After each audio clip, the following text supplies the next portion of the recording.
दोस्तों, आज की कहानी है रिश्तों की डोर। अमन आज दफ्तर से दोपहर में ही आ गया। पत्नी ने देखा कि अमन बहुत परेशान लग रहा है तो तुरंत ही पूछ लिया, क्या हुआ जी, आप ठीक तो हैं ना? हाँ, मैं ठीक हूँ, लेकिन क्या? बीच में टोकते हुए अमन की पत्नी नेहा ने पूछा। अमन के माथे पर चिंता की लकीरें दौड़ रही थीं और उन्हीं लकीरों पर पसीने की बूंदें जैसे तैर रही थी, मानो कुछ लिख कर बयान करना चाहती हूँ। आप कुछ बोलते क्यों नहीं? नेहा ने एक बार फिर से पूछा, लेकिन अमन अभी भी जवाब देने की हालत में नहीं लग रहा था। फिर भी उसने हिम्मत करके बताने की कोशिश की कि तुम्हारे पापा का फ़ोन आया था। सब ठीक तो है ना? बीच में टोकते हुए उसकी नेहा बोली। हाँ, सब ठीक है। बस वो कह रहे थे कि रवि का उनसे झगड़ा हो गया है और वो उनसे अलग होकर रहना चाहता है। रवि का तो दिमाग खराब हो गया है। अभी शादी को 3 दिन भी न हुए और माँ बाप से अलग रहने की बात कर रहा है। गुस्से में नेहा बोली। उसे शांत करने के लिए अमन ने उसे समझाने की कोशिश की। हो सकता है रवि सही हो, तुम्हारे माता पिता ने ही कुछ गलत किया हो। आप भी क्या बात करते हैं? मैं बचपन से जानती हूँ अपने माँ पापा को। वो गलत नहीं हो सकते। जिन्होंने मुझे पाल पोस कर इतना बड़ा किया, क्या तुम्हें लगता है वो गलत हो सकते हैं?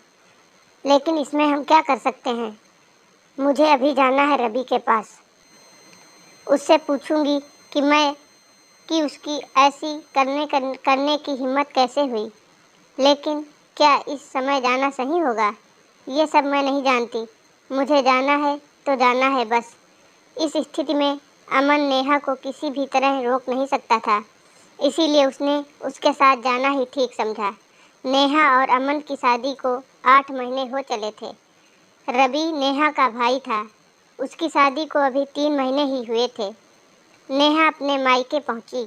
अभी अमन कार में से उतर ही रहा था। इतनी देर में तो नेहा दरवाजे से घर के अंदर भी दाखिल हो गई। ड्राइंग रूम में नेहा के पिता बैठे थे। नेहा गुस्से में तिलमिलाई हुई उनके पास पहुंची और बोली, कहाँ है रवि? लगता है उसका दिमाग खराब हो गया है। उसकी इतनी हिम्मत कैसे हुई कि वो आपसे अलग रहने का ख्याल भी आया उसे? नेहा के पिता हैरान होकर उसके मुंह की तरफ देखने लगे।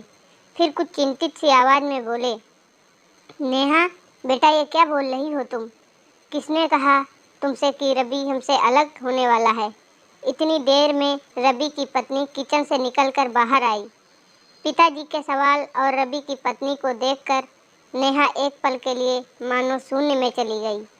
उसे समझ नहीं आया यह सब सच में हो रहा है या उसे कोई बहुत बड़ी गलतफहमी हो गई थी।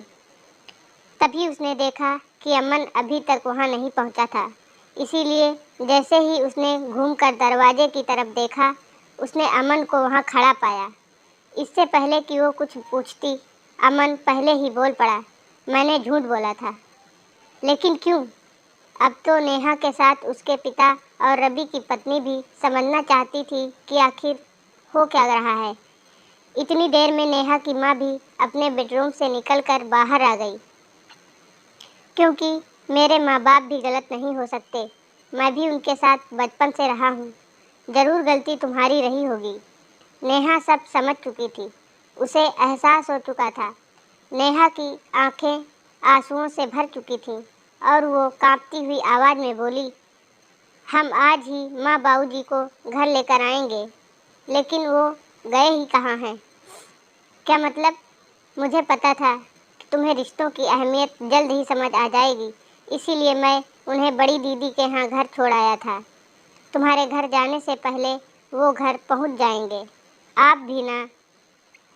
फिर नेहा ने अमन को गले से लगा लिया। फिर दोनों अपने घर चल पड़े।